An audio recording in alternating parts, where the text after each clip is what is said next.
Eddie Jones's young Australian team are going to have to hit the ground running to avoid a shock against a Georgia team who'll be looking to take scalps at this Rugby World Cup. My name's Mark. Let's talk rugby.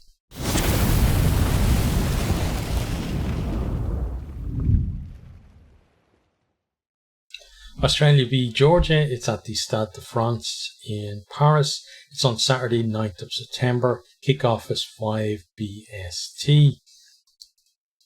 So this is World Rank 9 versus World Rank 11. So very close between these two in the rankings.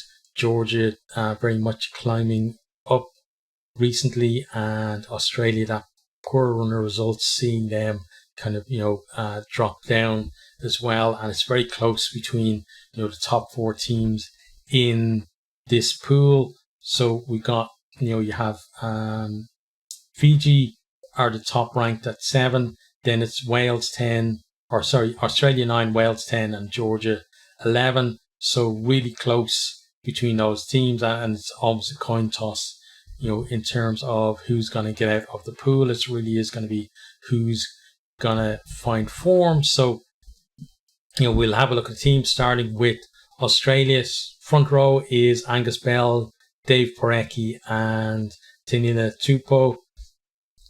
So probably it is the strongest front row that they could have picked. It's good to see Porecki back in there. I think he had a bit of a knock. So it's nice to see him back in there. Australia scrum is much improved, and it has a lot to do with these guys as well. Having said that, though, against Georgia, this will be their toughest, day at the office, probably this entire Rugby World Cup. So they might get a bit of an examination, but if they can come out the other side of it, they won't face tougher, at least in the pool, after this one.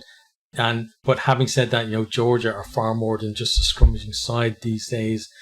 On to the rest of the team then. Second row, Richie Arnold and Will Skelton. Skelton is the captain.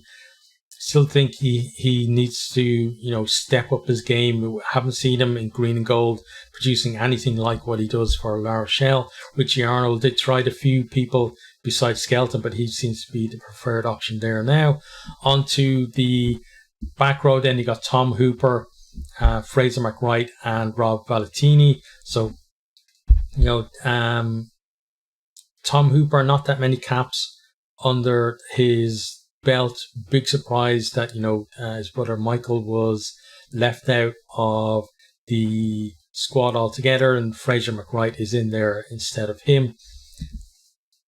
And, I don't think, honestly, you can't really compare the two in terms of their ability, at least not right now. Maybe McWright is going to prove himself to be a star at this Rugby World Cup. Then Rob Valentini, decent ball carrier, and I would say probably the pick of those back rowers.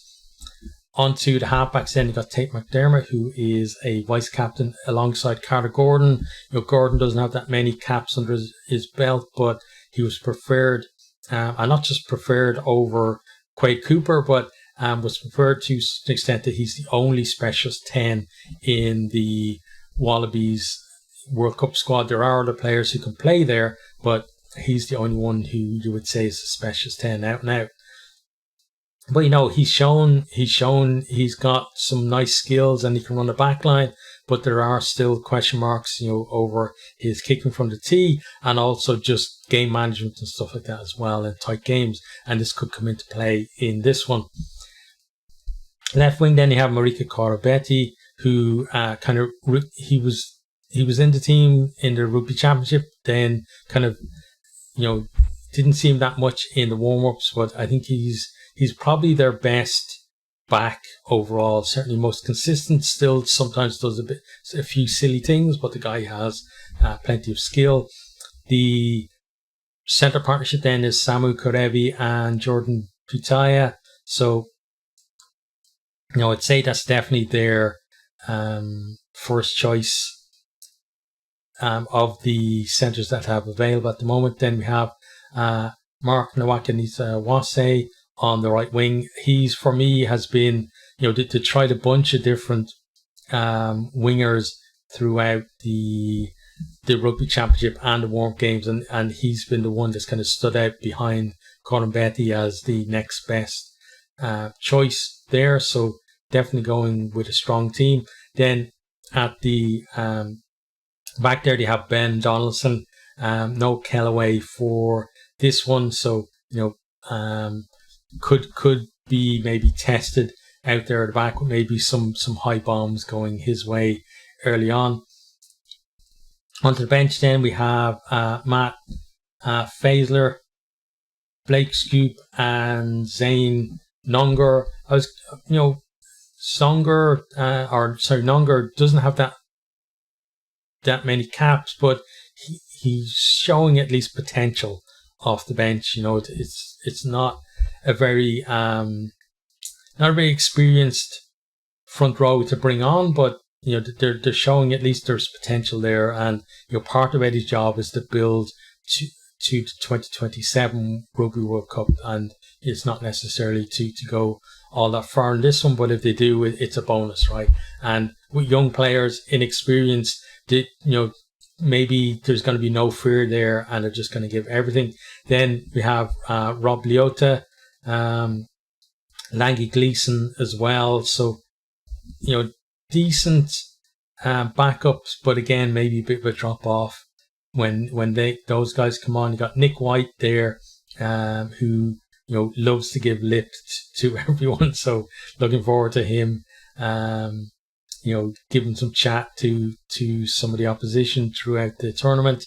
Then we got Lalakai Fuketi and Suliasu Vunivalu. So Vunivalu,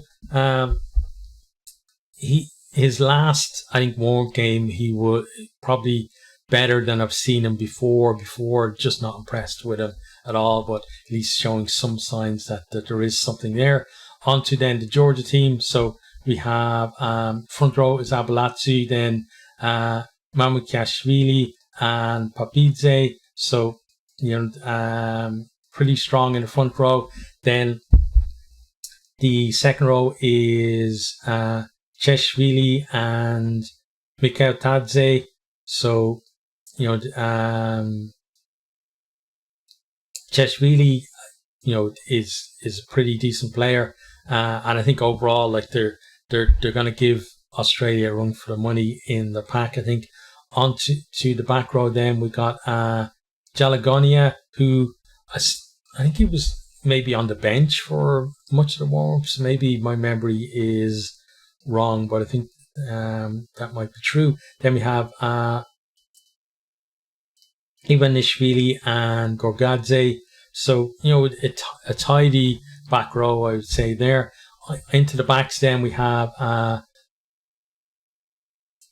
Lobzanitsa and Matkava. Matkava, I was impressed. I hadn't seen too much of him until I saw him in one of the warm games. Kind of impressed with him. So, going to be interesting to see how, he goes against this, Australian team. Australia, they love to run the ball.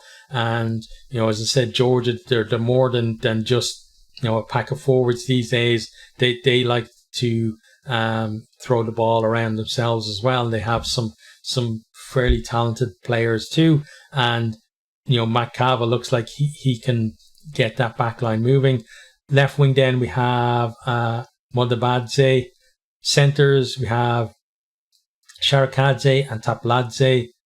Both of them look decent when I've seen them. Right wing we have Tabitsadze, and then we have Ninyashvili at fullback. For me, probably the most talented of their backs players.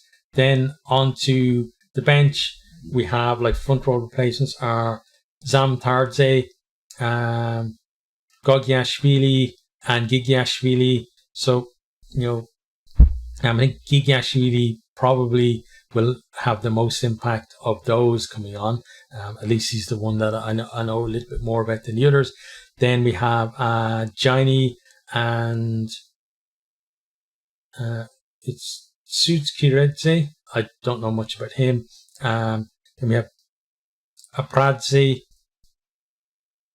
Absandadze, and Kevsaladze to come on as well. So we've seen a little bit of some of them in warm games, but not too much. But still, both teams going for strong selections in this one. The last time they played, again, said it in other videos, like for whatever reason, Rugby World Cups like to put the same teams in the same pools. And these guys, that I think the first time they met was actually in 2019 at the World Cup in Japan, and it finished Australia 27, Georgia 8. Australia with an early try, then kind of stretched their lead out a little bit with penalties. Georgia got a penalty as well in the first half. Australia got a yellow card. Georgia couldn't really do much with it. Couldn't really take full advantage of it and get over the try line with the extra man. Into the second half, then both teams scoring kind of, in the last kind of quarter of the game.